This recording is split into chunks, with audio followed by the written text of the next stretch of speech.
Здравейте! В момента ще покажа как може да добавите администратор за вашите сайтове или фунии. Идваме тук от Dashboard, след което натискаме Admin. От тук вече натискаме този бутон да добавим админ.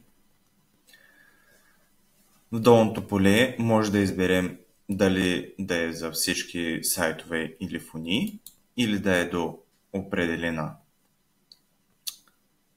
фуния или сайт. Също така от тук може да дадем достъп до какво може да се променя. След което пишем имейла.